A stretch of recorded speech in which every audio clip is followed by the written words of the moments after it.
फिर उन्होंने उदित मुनि के ये कंधे को देखा, यहां पर हूबहू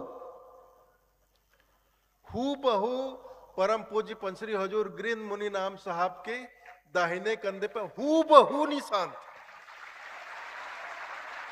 उनकी वाणी थी, ये उनकी वाणी थी। मुझे बड़े दद्दा बोलते थे मेरे गुरुदेव। उन्होंने कहा कि मैं बड़े दद्दा के घर ही आऊंगा। फिर बसंत पंचमी के दिन 2008 में इनका जन्म हुआ, उदित मुनि नाम साहेब का। बात मैं आपको बताना चाहूंगा, विशेष रूप से बताना चाहूंगा। जब हमारे गुरुदेव काफी अस्वस्थ थे कि हमारे गुरुदेव सन 1992 में इसी मेले के अंतिम दिवस माघ पूर्णिमा के दिन ही शरीर त्याग कर लोक गमन कर गए। अच्छा, एक बात मैं आपको बताना चाहूंगा, विशेष रूप से बताना चाहूंगा। जब हमारे गुरुदेव काफी अस्वस्थ थे और हम उनके साथ बैठते थे, उनकी सेवा में दो लोग हमेशा रहते थे, हम लोग भी बैठते थे।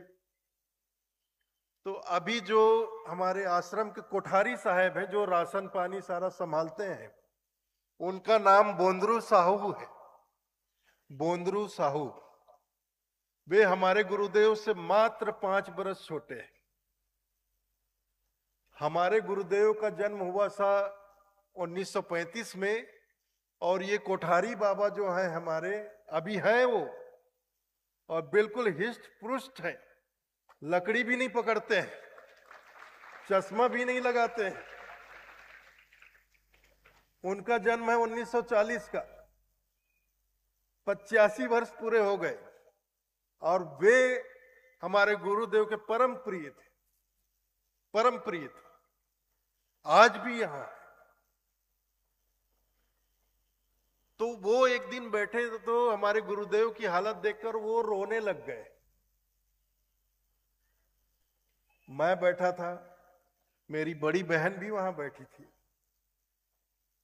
और एक लड़का और था जो सेवा करता था गुरुदेव की, और ये कोठारी बाबा बैठे थे। तो ये कोठारी बाबा अस्वस्थ अवस्था में देखकर गुरुदेव को रोने लग गए। तो गुरुदेव ने कहा, अरे रोते क्यों हो, शांत हो जाओ। ये गुरुदेव के वचन है, अरे क्यों रोते हो भाई।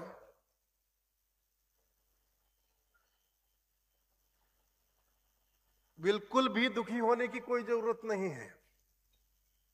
अब ये शरीर खराब हो गया ना, अब ये शरीर छोड़कर मैं जाऊंगा, और तुम देखना, तुम देख लेना, मैं बड़े दद्दा के घर ही वापस आऊंगा।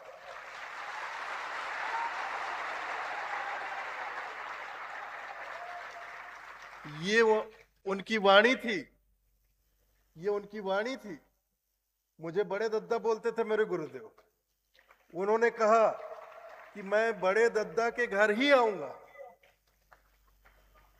फिर बसंत पंचमी के दिन 2008 में इनका जन्म हुआ, उदित मुनि नाम साहेब का।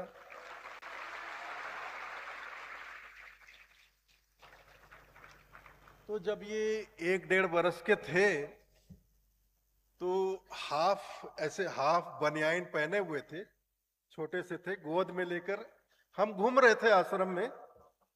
तो अचानक वो जो कोठारी बाबा हैं वो नजदीक आए, और फिर उन्होंने उदित मुनि के ये कंधे को देखा, यहां पर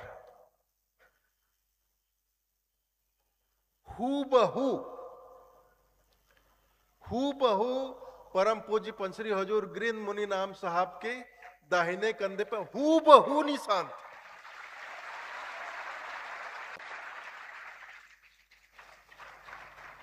बिल्कुल वैसा ही निशान था।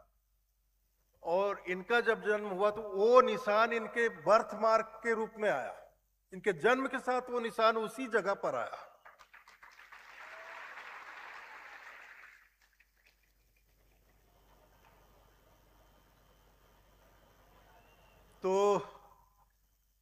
मैं भी वहां बैठा था।